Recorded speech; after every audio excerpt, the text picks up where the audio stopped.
My secrets cry aloud. I have no need for tongue. My heart keeps my open house. My doors are widely swung. An epic of the eyes. My love with no disguise. Theodore Roethke.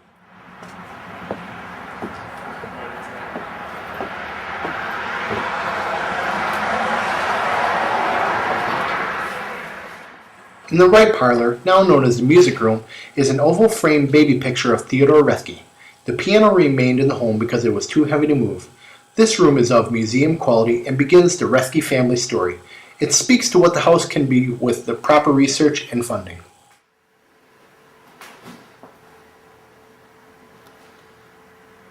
Welcome to the Theodore Roethke Museum. This is the parlor room.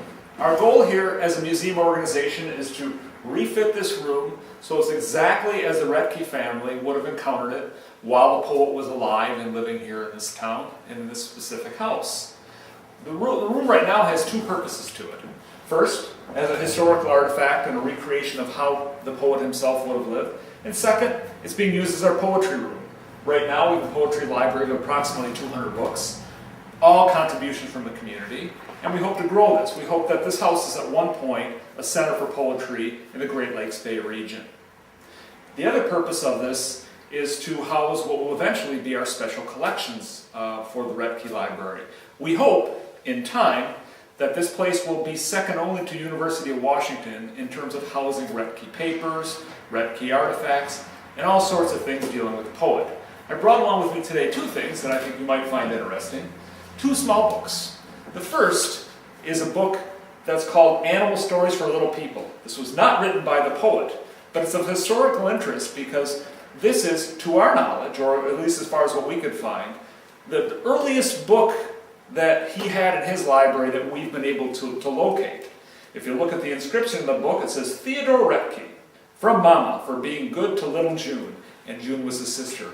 We estimate that he was probably 7 or 8 years old when he had this book. So maybe it was a formative book in starting him out as a writer. Who knows, but it's an interesting artifact. A little more interesting from a literary standpoint is a copy of his first book, Open House. And this is a particularly interesting copy because Roethke signed the book to Robert Hillier. It says, for Robert Hillier, the first encourager, with sincere regards, Theodore Roethke. Robert Hillier was a poet at Harvard, and he encouraged Roethke down the road to becoming a poet on a professional basis. So this has historic importance for us as a museum and for the Roethke Museum overall.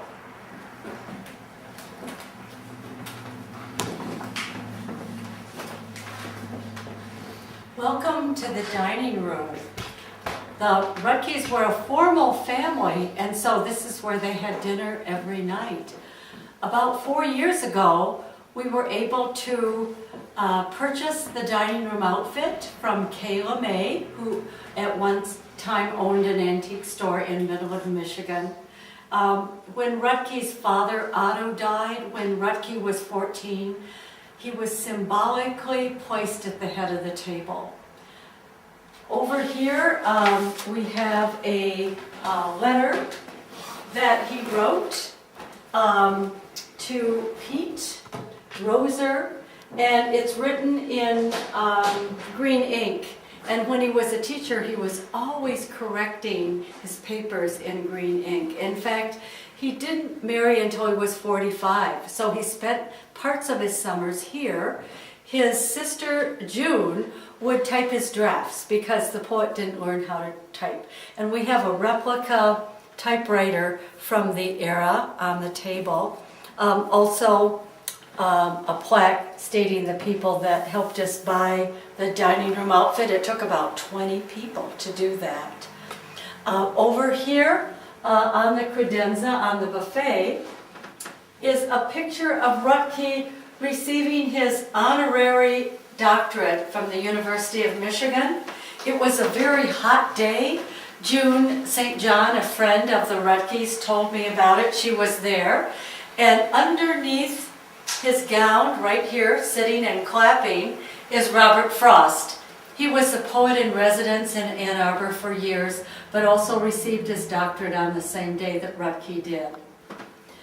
Looking out the back window you can see that it's been beautifully landscaped by Dow Chemical employees just recently in September.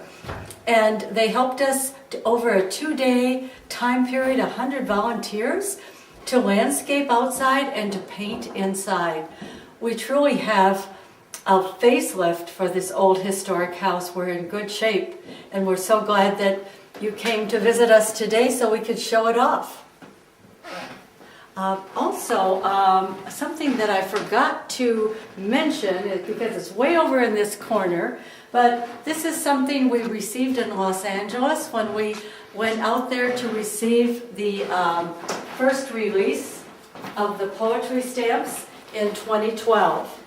And Roethke is mentioned along with 10 other poets. He received a 45-cent forever stamp. And that year, we turned the Roethke House into a post office, and people were able to have their mail stamped here. Okay, now follow me through the to the kitchen. Okay, through the pantry to the kitchen.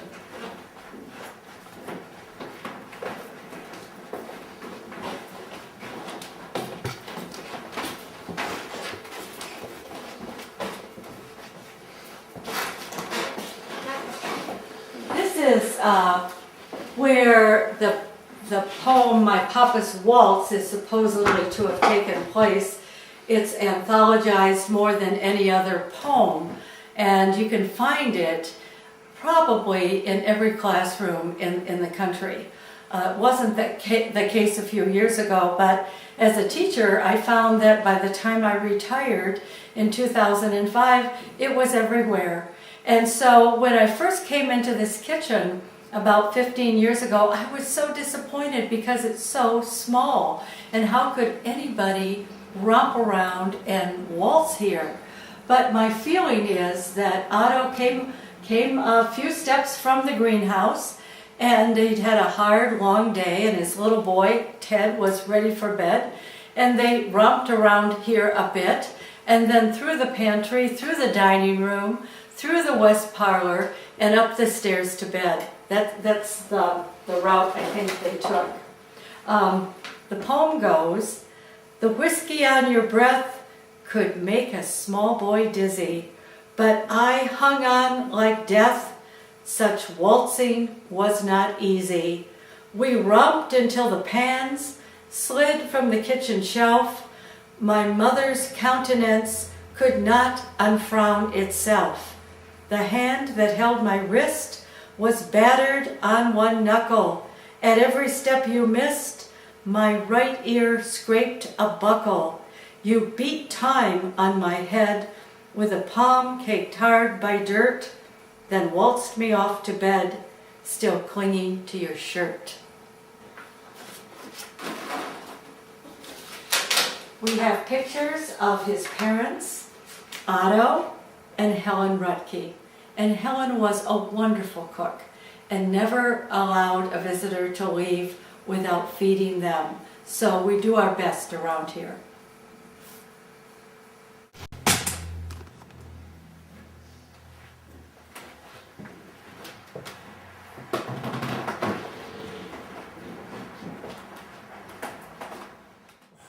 I wake to sleep and take my waking slow.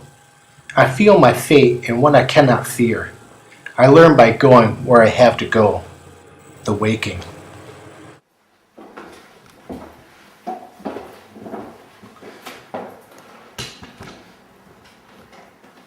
And when Roethke's father, Otto, waltzed him off to bed, this is where he brought him.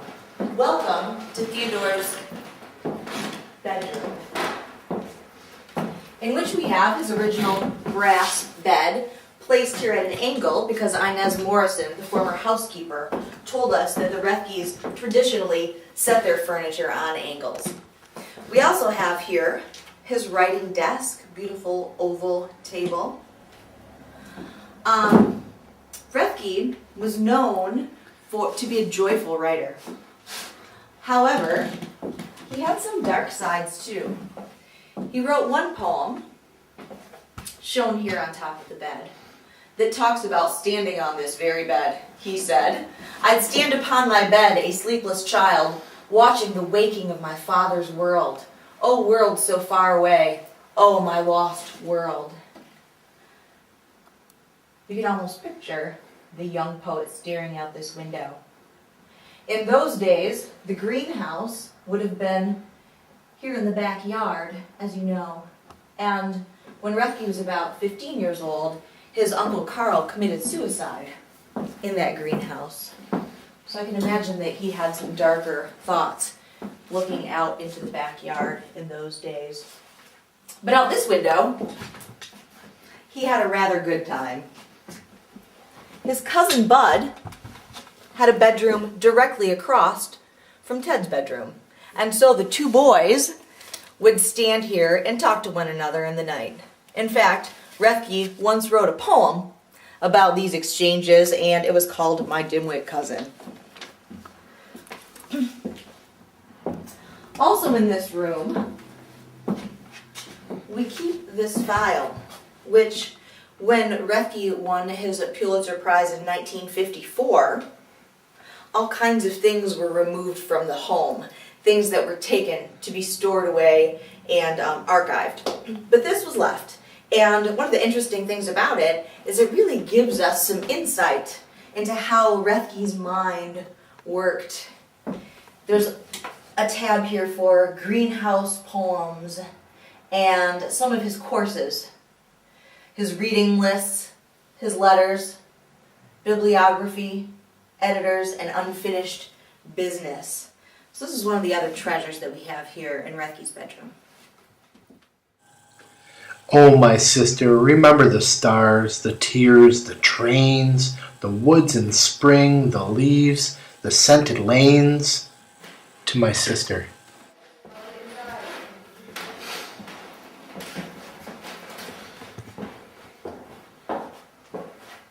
This was Ted's favorite place to write inside. It's the back upstairs porch. And in the summers, and he was in here in summers until he was 45 when he married Beatrice, and then he stopped coming home. But of course, it was cheap. He didn't have to pay room or board, and his mother was an excellent cook. So he did enjoy writing outside in the backyard under an elm tree. But when he was here inside, he was in this room. We're told that his mother, Helen, and his sister, June, would take their shoes off so not to disturb his muse. It was a sleeping porch in the summer with no air conditioning. Saginaw can get beastly hot, so they would crank out the windows. And Tom Tromley donated a sleeping, one bed for the sleeping porch, but they probably had 3 or 4 beds here. There's a story that when Otto was alive and his brother Carl next door, they could hear Carl snoring all the way over here. So Otto yelled over to his brother, "Cut it out, Carl," because there are 2 sleeping porches. We've always wondered about this sleeping porch, and it's a beautiful place, but to get to it, you have to walk through the upstairs bathroom. So we think it might have been an afterthought. Over here, we just had the wicker reupholstered, and Inez Morrison, the housekeeper for June Roethke, she never never met the poet, but she was June's housekeeper. She felt that June might have enjoyed this print. It's got birds and flowers, and pink was a big color with June, so we did it to suit. Looking out the windows, it would have looked out on 25 acres that the Roethkes owned of greenhouses and a field, and their greenhouses were 600 feet long, twice the size of a football field. There's also a replica garage, and you just have to use your imagination because we have got bungalows all over when it was subdivided in the 40s, I believe, late 30s, early 40s. But in the garage they had a 1918 blue-black Buick that this family, Otto's family, and Carl's family next door, they would share it. And every other Sunday, they would have a chance to drive it. Quite often, they drive out to Ojibwe Island. There is one short poem that we usually read up here with school children on tours, and it's called Child on Top of a Greenhouse, because if this happened in his imagination, or if it really happened, a child would be sitting on a glass roof of a greenhouse, and he might be up about this high. The wind billowing out the seat of my breeches, my feet crackling splinters of glass and dried putty, the half-grown chrysanthemums staring up like accusers, up through the street glass, flashing with sunlight, a few white clouds all rushing eastward, a line of elms plunging and tossing like horses, and everyone pointing up and shouting, probably shouting, "Get that kid off that roof!" This is the end of your tour this October afternoon. Please support us and join us in Roethke work as we deepen our commitment to celebrate Roethke in his hometown of Saginaw, Michigan.